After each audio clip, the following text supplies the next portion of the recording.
DVD. Good for you there. Oh, congratulations.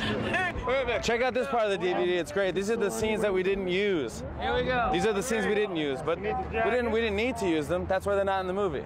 Right. What do you want to see, like a 4-hour movie? Yeah, that's great. You really want to have a DVD for that, right?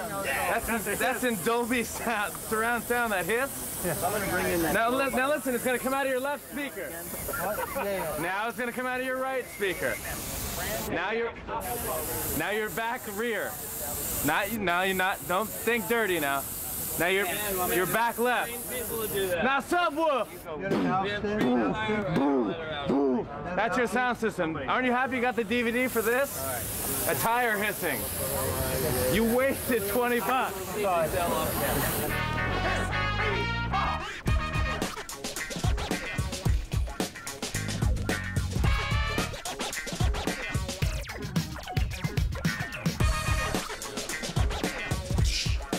You see that coming, did you?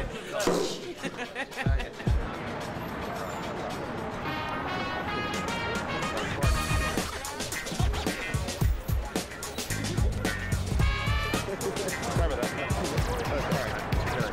I'm very... And give me the line and go. Vambora, menina, vou ficar aqui o dia inteiro.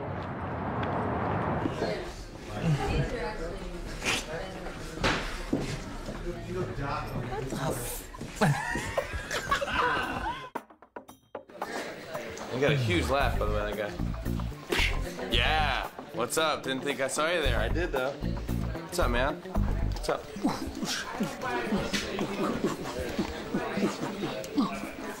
I do cheap shots, everything. Cheap shots, everything. How long is this EPK? Is that 3 hours long? Because I did some bits already that I think should make the EPK. But no, they won't. They're gonna get cut. All right. How about New York, though? You don't know about the New York guys. They were good. They were good, the New York guys. No, I'm telling you, they were great. Better than LA. Just kidding. Come here. Just kidding. All right. Good to see you. It's based on this French film, Taxi, by Luc Besson, and it's a huge hit in France, and everyone loved it in France, so now we're going to Americanize it so that they hate it in France.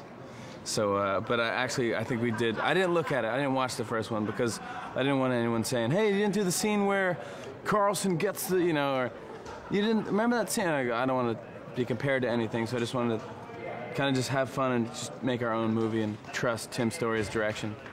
As soon as I met him, I just said, this guy is incredible. And he and Latifah had already worked together on Saturday Night Live, and it just made sense. And they loved each other, and it was kind of like a done deal from there. Hello. Rats in New York City.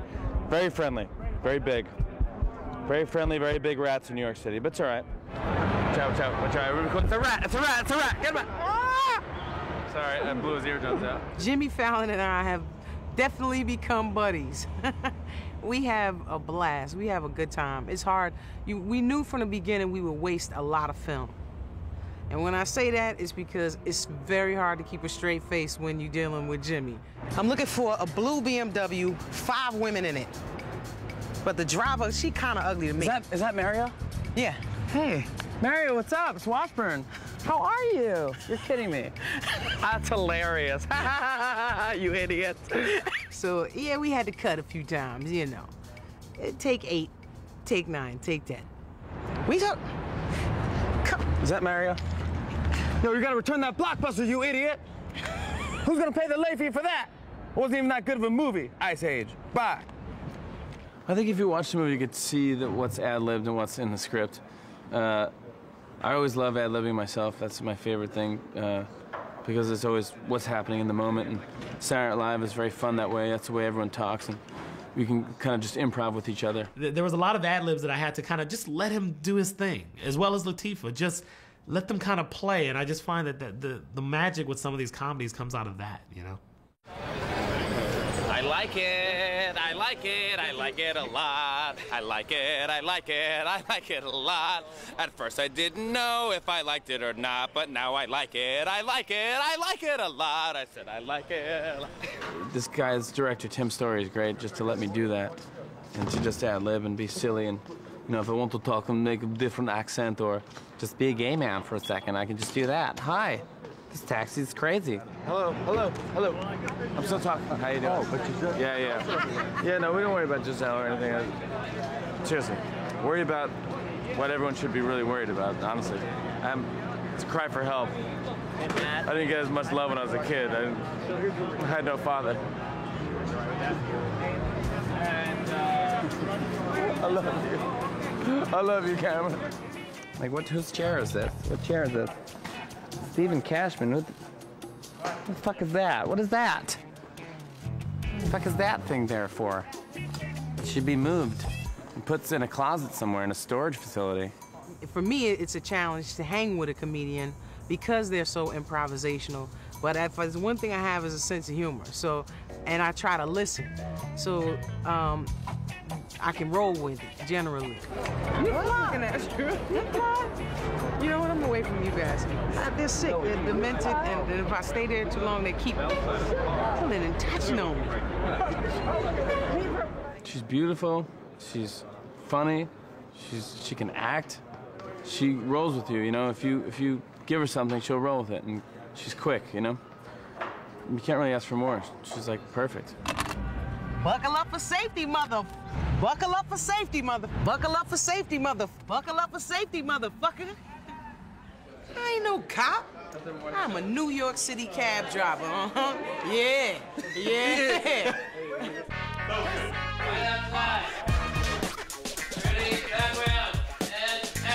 Well, I've never done a kissing scene in a movie before, so it's kind of funny. I'm kind of shy, so it was strange in a way, but he's fine. So, it would be hard if he was ugly.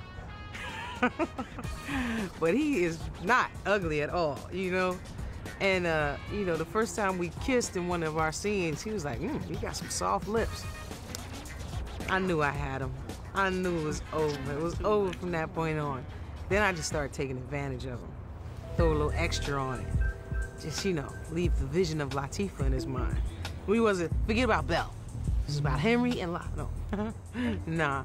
But it was good, because I think we got good chemistry, and he's like the type of guy that I probably would really like in real life.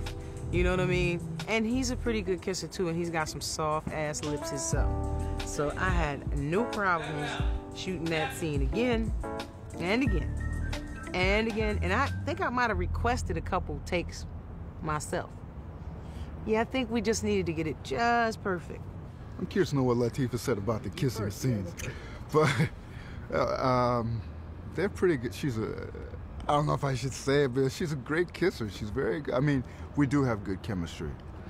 It's off the set, we talk about personal things, we laugh all the time in between takes, sometimes breaking up the takes because we just can't stop laughing. Very easy. I think we're both very laid back people, and I think you see how well we work together in this movie. God damn, look at your dick.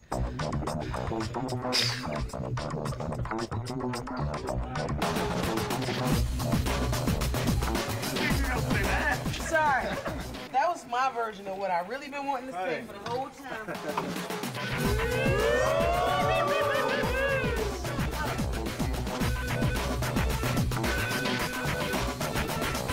One of the highlights of, as far as locations and just what we shot in New York, was really filming in the middle of Times Square. I'm a LA native. I hadn't been to New York a lot of times, but I'm sitting in the middle of Times Square, and we've got this place, and you get the lights and the people and everything. You kind of get it for free, and I'm sitting here in the middle of I've got lanes and people are going around us, and so shooting in Times Square was just pretty incredible. Well, we shot, we started with our action in New York. We were in New York for about 2 to 3 weeks, and our second unit was out there as well. And doing the action, which is a huge character of this movie, doing the action in New York, the words that come to mind are incorrect, wrong, everything you could say, because it is a congested city. And here we are shooting a car that's supposed to be going probably 100 miles an hour inside the city, going in through stuff. It was one of the most difficult things that we could have done. Why aren't we shooting people? No, literally. Why The one thing you learn fast on the movies, because Saturday Night Live is it's such an awesome thing, is that it happens so fast. It's like boom, reaction, ha, reaction, this reaction, that. Movies, you go, let's go. It's like 9 in the morning, let's go, and they go, yeah, wait, we gotta light the set, and we're moving pipes and whatever they're doing back there. You wait for 5 hours, and then you go, okay, and then you wait for 6 hours, and they're still moving pipes and hitting things and moving lights and getting the camera clean and ready to go, and then you go, and then they go, okay, we're ready to go, and then you go, wait, I peaked at 11 o'clock in the morning. What time is it now? I can't be funny anymore. I'm exhausted. Come on, let's shoot it. Let's shoot it. Let's shoot. Let's shoot. I should have napped. I should have waited. I should have saved my energy because I was just doing bits in my trailer. And yeah, this is fun. I'm in a trailer and I have a trailer and someone did my hair, my makeup. Like, that's cool. And then you get out there to do comedy and it's 10 hours later. You know, we work 16-hour days sometimes. And you have to be funny in that 16th hour where you're wrestling a guy and you got to be funny. It's like, okay, it's rough. It's rough. You got to learn how to do it right. 3, 2.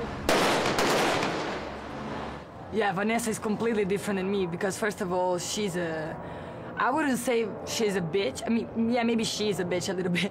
She's very secure of herself, you know. She's very confident. She knows what she's doing. She's not scared of anything. Give me cash! No more games!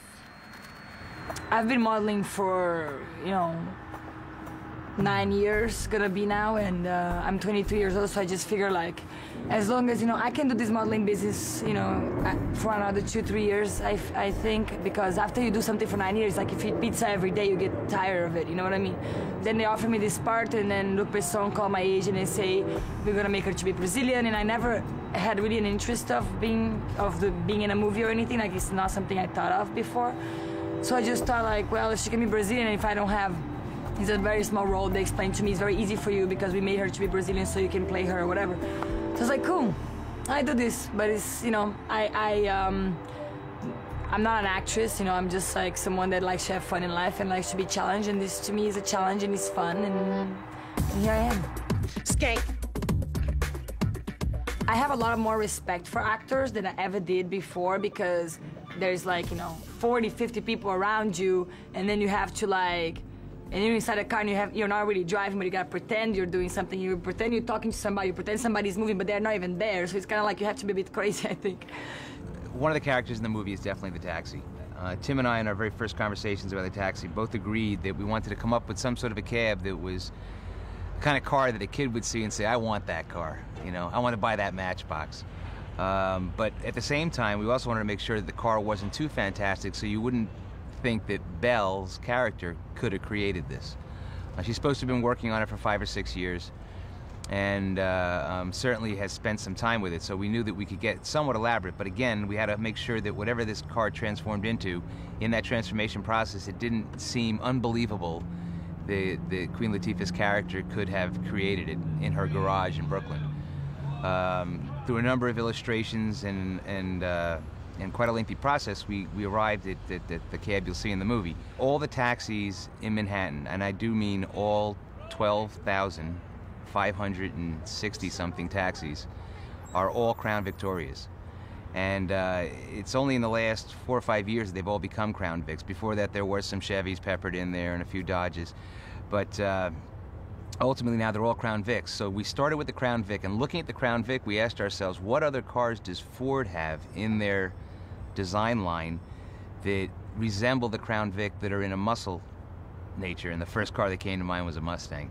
If you look very carefully, in fact, if you look at a picture of Belle's cab and you cover up the front end and the back end, the middle section of it is essentially a Mustang. We went so far as to borrow the Celine air vents for the side vents on the taxi, and we wanted to to sport it up as much as possible. It needed to seem like it had an enormous amount of American muscle under the hood.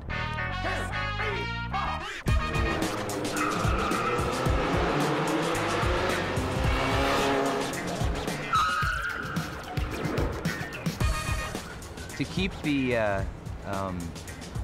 the movie believable and have a car like Bell's taxi that can transform into this high-powered performance vehicle. Tim and I knew that the bad guys, the beautiful girls in the movie, needed to have a car that at least appear to almost outrun the taxi. So it had to be a car of substantial capability. We settled in on a BMW because of its sporty nature, its sleek lines and sleek look, and also that we could get a car that's very new to this country right now, the 760. And the girls need to go through a transformation with their car where they, at a certain point, pre-planned that they knew they were gonna be chased at some point and have to change their disguise. So we devised an idea wherein the paint would peel off. On paper, it sounded terrific, but we had to spend a couple of weeks of R&D coming up with a process of peel paint that could come off in sheets.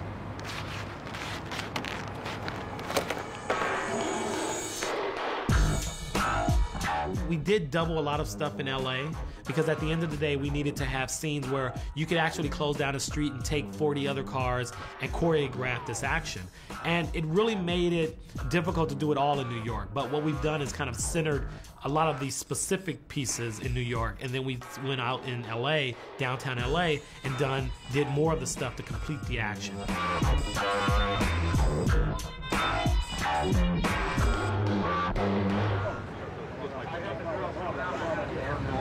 Look, we're friends. I like you.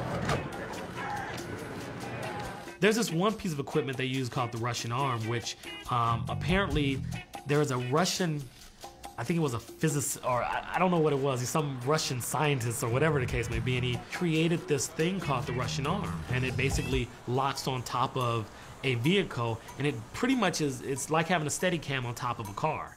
And we actually got the first of the newest of this device, and we use this Russian arm, and just to see it work, these guys just did shots that you had never seen before. They could get this camera. There's times where this car goes right by this camera, and you're sure that it must have taken out the camera, and it wasn't, because the camera is actually extended outside, way outside the car. And it's also mounted on a Mercedes truck that can go just as fast as these other cars. So you've got this car with the camera going 90 miles an hour, doing all this stuff, and the action just came out so great. It's so character driven, and it kind of just works with our film.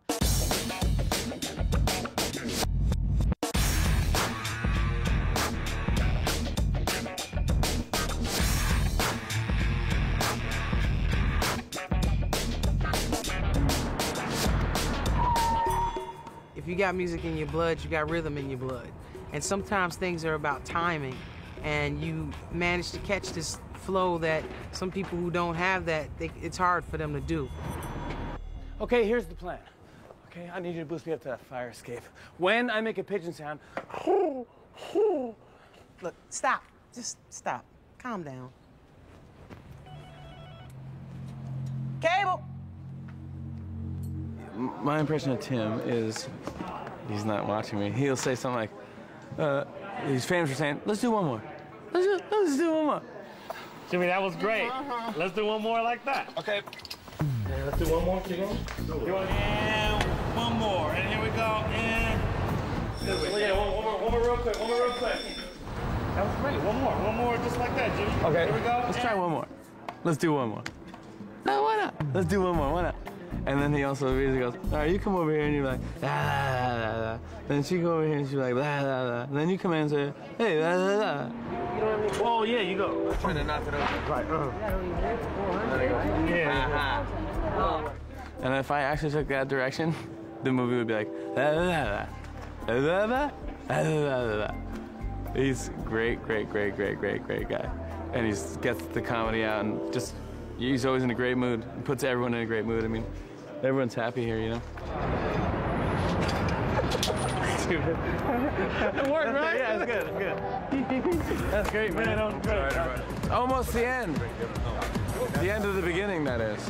Hopefully I get a new set of fans that go to the movies and don't see Saturday Night Live and live in Italy or live in England, you know, or Japan, where they don't get Saturday Night Live. And even if they got it, they wouldn't get it, if you know what I'm saying. They would, so hopefully it reaches a lot more people, and I can entertain as many people as possible and make the world laugh. It'd be fun. Cool. They actually. Was I awesome? Was I awesome?